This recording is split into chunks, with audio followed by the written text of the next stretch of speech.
इंसान इस ब्रह्मांड की शक्ति की कल्पना नहीं कर सकता।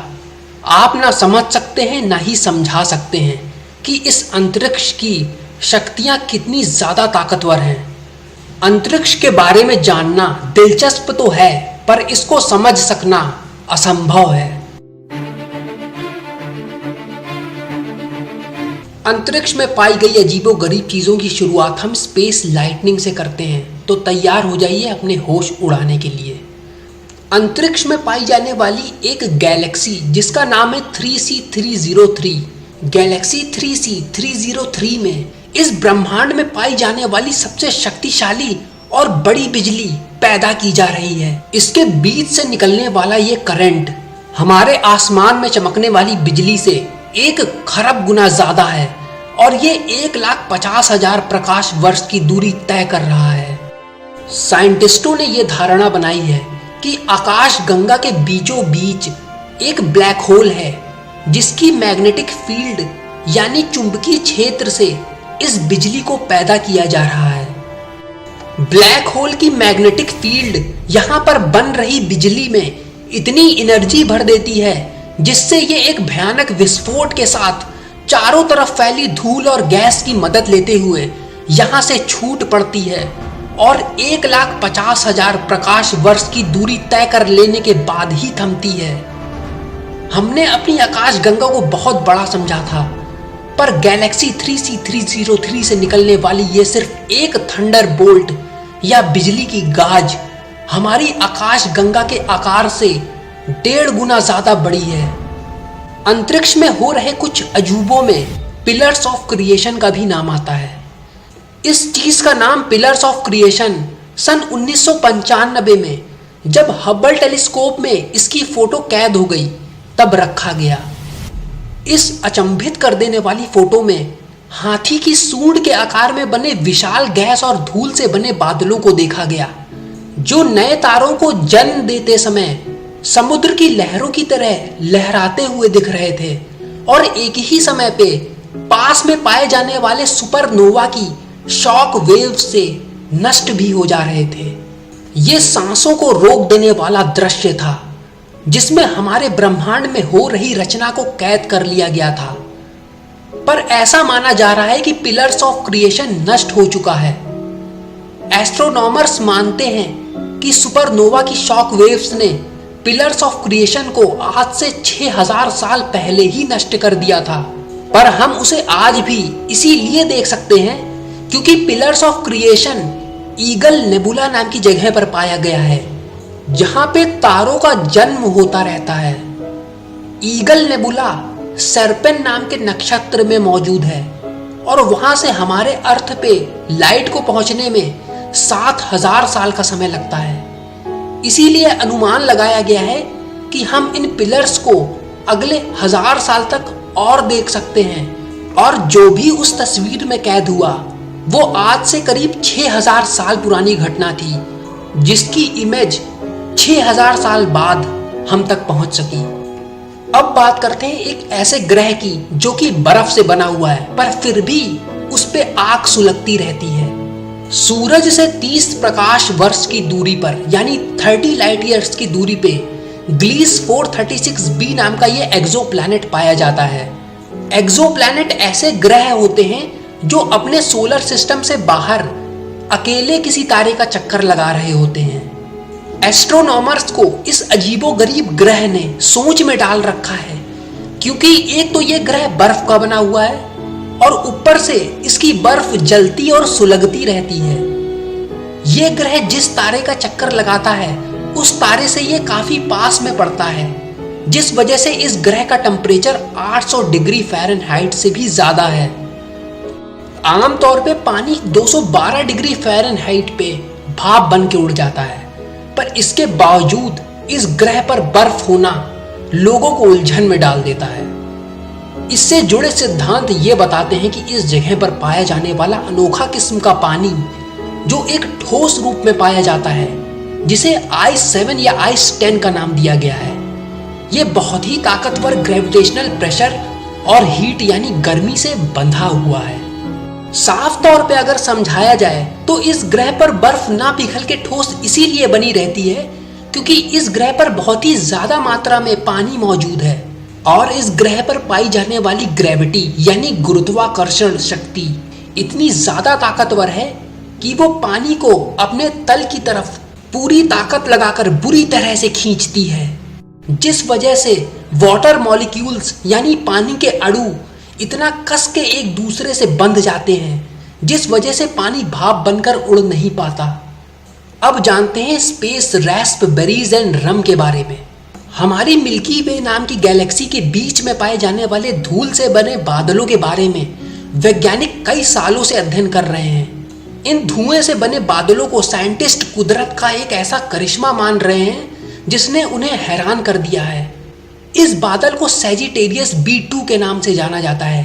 इन बादलों की महक रम शराब जैसी है और इसको अगर चखा जाए तो ये रास्पबेरी नाम के एक फल की तरह चखने में लगता है। इस गैस के बादल में इथाइल फॉर्मेट की काफी भारी मात्रा पाई जाती है, जो रम शराब को एक खास तरह की महक और रास्पबेरी फल को एक अलग स्वाद दे देती है। इस विशाल बादल के ढेर में इन्हीं तरह के पदार्थ करोड़ों अरबों लीटरों में भरे हुए हैं, पर ये पीने लायक नहीं है क्योंकि इसमें प्रोपाइल साइनाइड जैसे खतरनाक पार्टिकल्स भी मौजूद हैं। ये पेचीदे मॉलिक्यूल्स जिनको समझ सकना बहुत ही मुश्किल है, इनका निर्माण कैसे हुआ और ये कैसे इस जगह पर फैले जो इन बादलों के बनने की वजह बने, ये अब भी वैज्ञानिकों के लिए एक रहस्य बना हुआ है। अब हम बात करते हैं अपने ब्रह्मांड में पाए जाने वाले सबसे बड़े और विशाल पानी के ढेर के बारे में। 12 करोड़ प्रकाश वर्ष की दूरी पर इस ब्रह्मांड का सबसे बड़ा पानी के भाप का तालाब पाया गया है, जो अंतरिक्ष में तैर रहा है। इस तालाब में पृथ्वी पर पाए जाने वाले पानी से 140 खरब गुना ज्यादा पानी है। यह जलाशय एक ब्लैक होल की परिक्रमा लगाता रहता है, जो धीमे धीमे इसके पानी को सोख रहा है। इस पूरे ब्रह्मांड में ऐसी कोई भी दूसरी जगह नहीं है जहां पे इतना पानी एक साथ इकट्ठा हो। साथ ही में ये इस ब्रह्मांड की सबसे पुरानी चीजों में से भी एक है, जिसका निर्माण बिग बैंग से करीब 2 अरब साल बाद हुआ था। वैसे तो 2 अरब साल बहुत लंबा समय हो गया, पर ब्रह्मांड के लिए ये भी कुछ खास नहीं है। अंतरिक्ष में तैरता हुआ पानी का ये विशाल ढेर इतना बड़ा है कि इसका व्यास यानी डायमीटर कई 100 प्रकाश वर्ष की दूरी में नापा जाता है। ये वाटर रिजर्वॉयर जिस ब्लैक होल का चक्कर लगाता है वो हमारे सूरज से 20 अरब गुना ज्यादा बड़ा है, और ये ब्लैक होल इतनी ज्यादा ऊर्जा उगल रहा है जिसे हमारे सूरज जैसे 1000 खरब सूरज अगर एक साथ मिलकर ऊर्जा उगलना शुरू करें तब इस ब्लैक होल की जाकर बराबरी कर पाएंगे। वैसे तो अब होश उड़ने में कोई कसर बाकी नहीं रह गई है, फिर भी हम कुछ चीजों के बारे में और जान लेते हैं, और उसमें आता है द डायमंड प्लैनेट। अब बात करते हैं एक ऐसे ग्रह के बारे में जो हीरे का बना हुआ है। आप बिल्कुल ठीक सुन रहे हैं, ये ग्रह हीरे से ही बना हुआ है। इस प्लैनेट का नाम है 55 कैंक्री ई। ये विशालकाय डायमंड प्लैनेट एक समय बाइनरी सिस्टम का एक तारा था जो एक और तारे के साथ परिक्रमा लगाता था, पर इसके साथ वाले तारे ने इसको खाना शुरू कर दिया। हालांकि वो तारा डायमंड प्लैनेट के गर्भ में छुपे कार्बन को नहीं निकाल पाया। इस डायमंड प्लैनेट के अंदर भरा कार्बन भी धीरे धीरे हीरे में तब्दील हो रहा है, क्योंकि कोयले को हीरे में बदलने के लिए जिस तरह के टेम्परेचर और प्रेशर की जरूरत होती है वो परिस्थिति और कंडीशंस वहां पे मौजूद हैं। इस ग्रह की सतह का टेम्परेचर 1648 डिग्री सेल्सियस है, जो हीरे के निर्माण के लिए लगभग परफेक्ट एटमॉस्फेयर है। इस ग्रह का 1/3 हिस्सा तो पूरी तरह हीरे में तब्दील हो चुका है। वहीं हमारी पृथ्वी भारी तादाद में पानी से ढकी हुई है और काफ़ी अच्छी तादाद में यहाँ पर ऑक्सीजन पाया जाता है। पर यह ग्रह हीरे, ग्रेफाइट और कुछ पत्थरों से बना हुआ है जिनकी कीमत हमारी पृथ्वी पे बहुत ज़्यादा है। 55 कैंक्री ई एक विशाल काय हीरा है जिसकी हमने कभी कल्पना भी नहीं की थी। ये हमारी पृथ्वी से दुगना आकार में बड़ा है और इसका मास हमारी पृथ्वी से 8 गुना ज्यादा है, इसीलिए इसे सुपर अर्थ भी कहा जाता है। अब हम चलते हैं द प्लैनेट फ्रॉम हेल की तरफ, जिसका मतलब है नर्क से निकला हुआ ग्रह। इसके बावजूद भी साइंटिस्ट कहते हैं कि इस ग्रह पर इंसानों को बसाया जा सकता है अगर पृथ्वी के अलावा कोई और जगह रहने के लिए नहीं मिली तो। इस प्लैनेट का नाम ग्लीस 581 है। ये प्लैनेट एक बौने स्टार की परिक्रमा करता है जिसे ड्वार्फ स्टार कहा जाता है। ये स्टार हमारे सूरज से कई गुना छोटा है और इसकी चमक हमारे सूरज की सिर्फ 1.3% ही है, यानी सिर्फ 1.3%। प्लैनेट ग्लीस 581 अपने सूरज से काफी पास में पड़ता है पृथ्वी की सूरज से दूरी की तुलना में। इसी वजह से यह ग्रह ऐसी स्थिति में फंसा हुआ है जिसे टाइडल लॉकिंग कहा जाता है। इसका मतलब है कि इस प्लैनेट का एक हिस्सा हमेशा सूरज की तरफ रहता है, वहीं दूसरा हिस्सा हमेशा सूरज से दूर अंधकार में रहता है, ठीक उसी तरह जिस तरह से हमारा चांद हमारी पृथ्वी से। इसी टाइडल लॉकिंग की वजह से इस ग्रह पर अजीबोगरीब हालात पैदा हो गए हैं। इस ग्रह का अपने सूरज की तरफ वाला हिस्सा इतना गर्म होता है कि आप वहां पर पहुंचते ही पिघल जाएंगे, वहीं पीछे वाला हिस्सा जो सूरज से छिपा रहता है वहां पर आप ठंड से तुरंत जम जाएंगे। पर इस ग्रह के बीच में एक हिस्सा है जहां ना तो ज्यादा गर्मी है और ना ही ठंड। वहां पे ही माना जा रहा है कि जीवन को बसाया जा सकता है।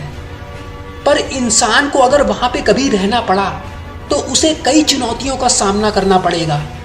हालांकि ये ग्रह हमारी पृथ्वी से 5 गुना ज्यादा बड़ा है, पर इस ग्रह का कुछ हिस्सा ही हमारे रहने के लायक है, जिसका आसमान आग की भट्टी की तरह लाल रंग का है और इस ग्रह पर लगातार इंफ्रारेड रेडिएशन की बमबारी होती है, जो यहाँ पर उगाए गए पेड़ पौधों को जीवित रखने के लिए एक चुनौती होगी।